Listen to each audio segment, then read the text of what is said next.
उस थ्रेड का fine print पढ़ने जा रहा हूं अभी। और ये जो फाइन प्रिंट है, दिस इज रियली शॉकिंग। यकीन मानिए ये बहुत ज्यादा हैरान करने वाला है, शायद आपके होश फाख्ता कर दे ये, क्योंकि honourable prime minister of India is facing general threat from the fundamentalist and terrorist element. यानी कि प्रधानमंत्री को जो वहां पर टेररिस्ट एलिमेंट हैं और जो वहां पर एक्सट्रीमिस्ट हैं, फंडामेंटलिस्ट हैं, उनसे खतरा है। The recent incident occurred after Pulwama terrorist attack and the existing tension in northwestern borders are serious issues related to the security of honorable prime minister। यानी पुलवामा में जो हुआ टेररिस्ट अटैक, फिर उसके बाद नॉर्थ वेस्टर्न बॉर्डर्स में जो टेंशन है, उसके लिहाज से इस देश के प्रधानमंत्री मोदी जी की सिक्योरिटी को खतरा है। There are chances for infiltration into country by international terrorist element. ये बहुत बड़ी लाइन है, मैं एक बार फिर से आपके सामने पढ़ रहा हूं। There are chances for infiltration into the country by international terrorist elements. यानी कि अंतरराष्ट्रीय आतंकी जो है वो देश के अंदर इन्फिल्ट्रेट, यानी देश के अंदर घुस सकते हैं। यहां पर एक जो नीचे लिखा हुआ है उसको मैं आगे आपको पढ़ने दिखा रहा हूं, ये देखिए। Various jihadist group such as Islamic State and Jabhat Nusra in the Gulf region and the arrest of suspected Muslim youth in Kanakamala in Kannur by NIA also needs to be taken seriously। यानी कि NIA ने जो हाल में jihadist group सच Islamic state और जबाहत नुस्रा जो gulf reason में है और जो सस्पेक्टेड मुस्लिम यूथ को पकड़ा है, उसको भी सीरियसली लेना चाहिए। Subsequent to banning of PFI, यानी PFI के बैन करने के बाद, which has strong cadre strength in Kerala also poses a security strength to the VVIP। यानी PFI जिसका केरला में एक बहुत बड़ा काडर और बेस है, उससे भी VVIP को बहुत बड़ा खतरा है, जिसको बैन किया जा चुका है। Threat from other Muslim fundamentalist organisation such as PDP Welfare Party, यानी कि Muslim fundamentalist organisation PDP Welfare Party है, उससे भी बहुत ज्यादा खतरा है, यह बताया गया है। CPI Maoist operating in Kerala, यानी CPI Maoist operating in Kerala, उससे भी खतरा है VVIP को। अब मैं आपके सामने वो सारी चीजें बता रहा हूं, एक के बाद एक सारे पॉइंटर्स बता रहा हूं, ध्यान से देखिए।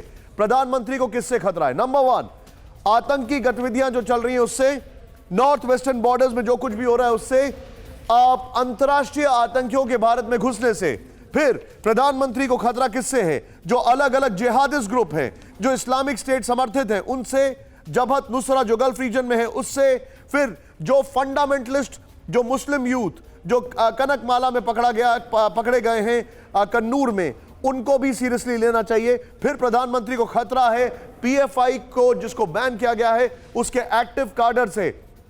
फिर आगे जो जानकारी आ रही है, यह भी बताया गया है कि और भी जो बैंड ऑर्गेनाइजेशंस हैं, PDP वेलफेयर पार्टी जो मुस्लिम फंडामेंटलिस्ट ऑर्गेनाइजेशन है, वो उससे भी खतरा है। और फाइनली ये लिखा गया है CPI माओइस्ट जो है वो भी केरला में ऑपरेट कर रही है। ये बहुत चिंताजनक है। मैंने आपको वो सारी लिस्ट बता दी जिससे बताया गया क्या क्या खतरा है।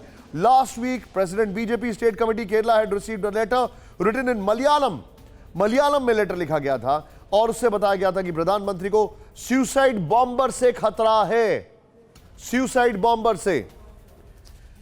ये बहुत बड़ी खबर है। इस वक्त हमारे सभी सहयोगी मेरे साथ हैं। बैक टू यू प्रतिमा। बहुत बड़ी बात आपने बताई। इस खत में क्या कुछ लिखा गया है, मनीष, आपका भी मैं रिएक्शन इस पर चाहूंगी कि पहली बात तो प्रधानमंत्री की सुरक्षा से जुड़ा हुआ ये गंभीर मसला हो ही जाता है, लेकिन ये जो धमकी भरा खत है उसमें महत्वपूर्ण ये भी हो जाता है कि इसमें लेटर लिखने वाले का नाम, उसका पता, तमाम वो जानकारियां लिखी जाती है। पुलिस उसे पूछताछ के लिए बुलाती है और वो कहता है कि किसी ने द्वेष की भावना से मेरे नाम और पते पर यह खत लिखा है।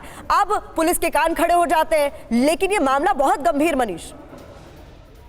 बिल्कुल, देखिए, चूंकि ये मामला प्रधानमंत्री की सुरक्षा से संबंधित है और खास करके तब जबकि अगर आप देखें तो दुनिया में अगर कुछ चुनिंदा राष्ट्राध्यक्षों पर जिन पर सबसे अधिक सिक्योरिटी थ्रेट है, उसमें प्रधानमंत्री नरेंद्र मोदी आते हैं और ये बात पूरी दुनिया में समझी जाती है। और इसीलिए आप देखिए कि प्रधानमंत्री की सुरक्षा के लिए ना सिर्फ SPG बल्कि जब PM का कहीं विजिट होता है तो SPG वहाँ की जो लोकल सिक्योरिटी एजेंसी है या पुलिस है उनके साथ कोऑर्डिनेट करती है। लेकिन इस केस में एक ट्विस्ट है। इस केस में ट्विस्ट ये है कि जो लेटर आया वो मलयालम भाषा में लिखा गया।